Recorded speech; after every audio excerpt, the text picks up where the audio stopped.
apa kabarnya hari ini? Masih baik-baik aja kan? Di video kali ini kita melanjutkan cerita Donghua Battle Truck Devon. Oke, nggak usah lama-lama lagi, kita langsung aja ke ceritanya. Tepat ketika keduanya bertabrakan, kelihatannya memang seperti pertarungan antar raksasa, tetapi sebenarnya itu lebih seperti pertarungan aturan. Sehebat apapun diri Anda, bahkan jika Anda bisa menghancurkan aturan, apa gunanya? Apakah ketujuh sumber asal saya masih belum sebanding dengan Anda? Hancurkan mereka! Xiaoyan meraung dan marah, yang membuat meteorit merah itu bergetar hebat.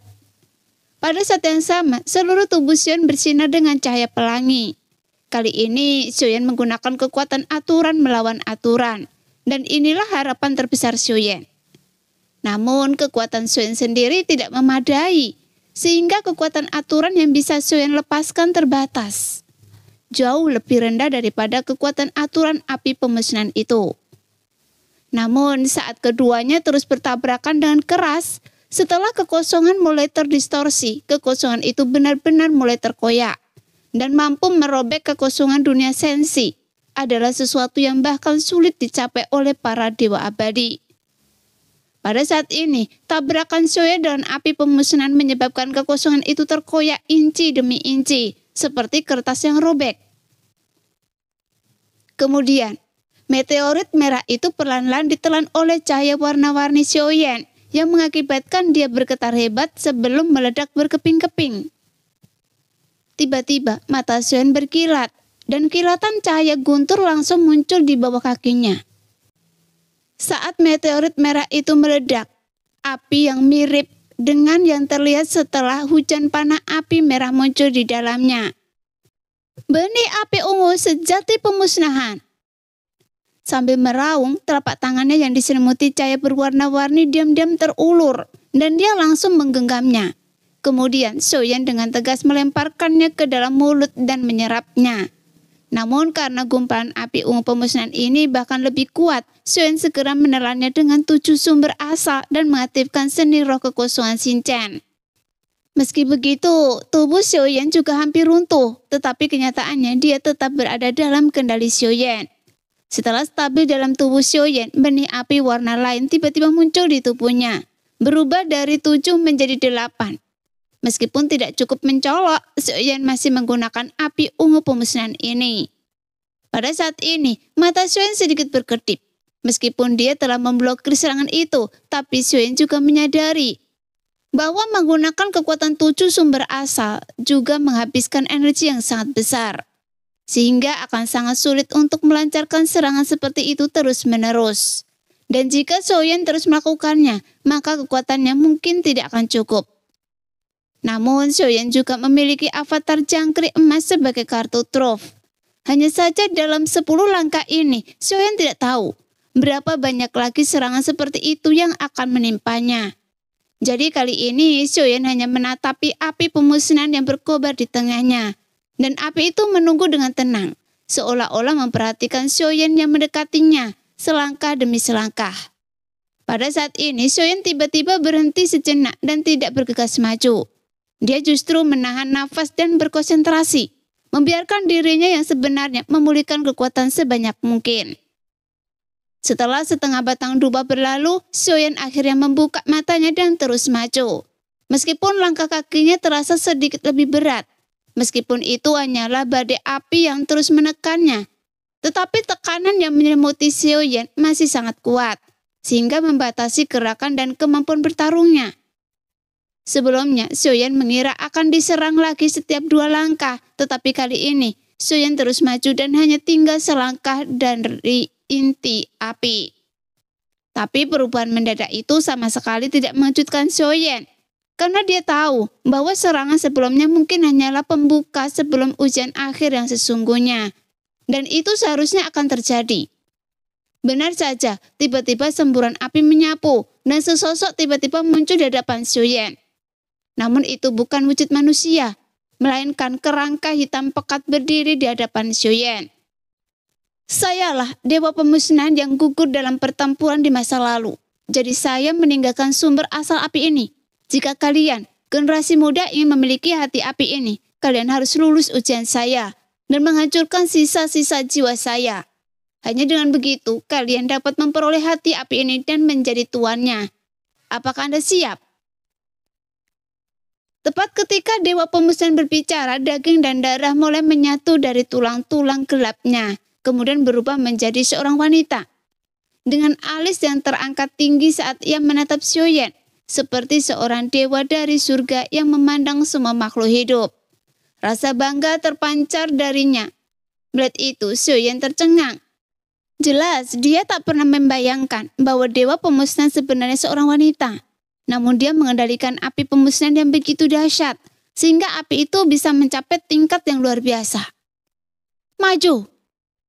Teriak Dewa Pemusnahan pelan, kemudian badai api langsung berkumpul dari segala arah, dan mereka menyatu ke dalam tubuhnya. Meskipun Anda adalah seorang senior, tapi saya harus mendapatkan api ini. Bagaimanapun dunia sensi sedang dalam kesulitan, dan saya membutuhkan kekuatannya untuk membantu. Mata Xiaoyan terfokus, dan semangat juang yang kuat terpancar darinya. Apakah Anda cukup kuat? Saat Dewa Pemusnahan berbicara, dia pelan mengangkat jarinya dan mengarahkannya langsung ke alis Xiaoyan. Kemudian di belakangnya, helaian sutra yang tak terhitung jumlahnya bergerak dengan jejak angin.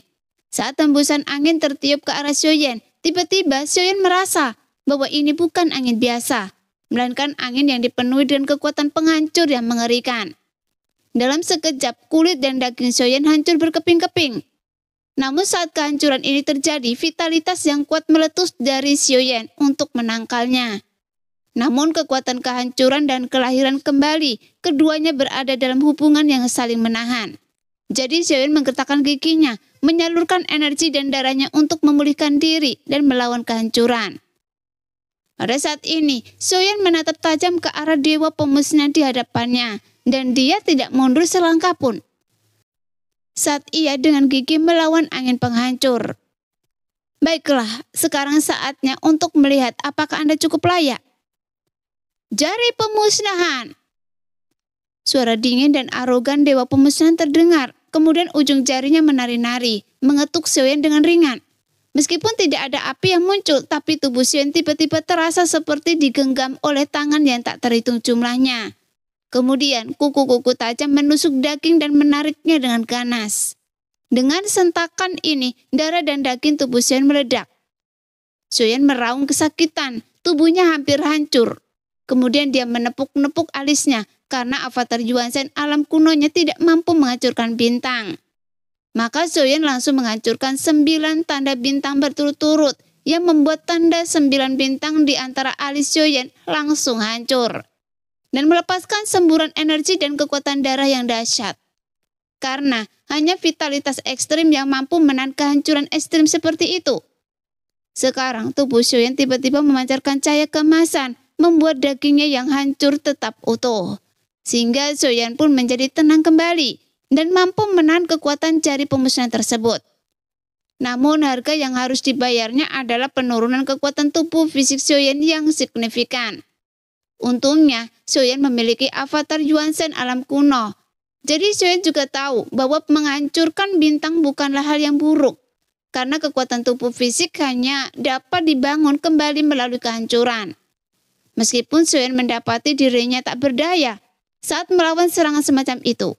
Karena setelah menghancurkan 9 bintang untuk melawan 1 jari pemusnahan milik Dewa Pemusnahan, bagaimana mungkin ia bisa melawan serangan selanjutnya?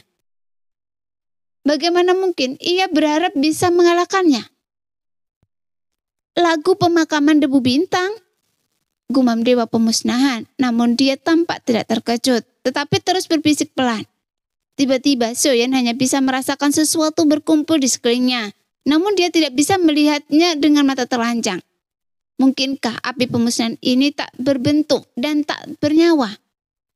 Xiaoyan menyipitkan matanya sangat terkejut. Pada saat yang sama, di luar tungku asap, mata indah selir api iblis abadi sedikit menyipit. Sebelumnya, dalam langkah ini saya menyerah. Jika saya memaksakan diri, saya pasti akan dimusnahkan dengan lenyap. Tapi, apa yang akan dia pilih? Gumam selir api iblis abadi. Jelas, seperti dugaan Suen dan Ye Beijing, selir api iblis abadi sebenarnya pernah mencoba sebelumnya. Namun upaya itu berakhir dengan kegagalan. Baru setelah Suen mencapai titik ini, dia benar-benar berbesar hati. Karena dia telah gagal di sini dan alam Sioyan bahkan lebih rendah darinya. Bagaimana mungkin ia bisa menahan kekuatan seperti itu? Setahu saya, Dewa Pemesan ini dulunya berada di tingkat ke-7 Dewa Abadi, yang merupakan alam yang tak tertandingi. Dan di tingkat ke-7 itu terdapat kekuatan yang tak terkalahkan. Demikianlah cerita hari ini. Kita lanjut lain hari ya guys ya. Bye-bye.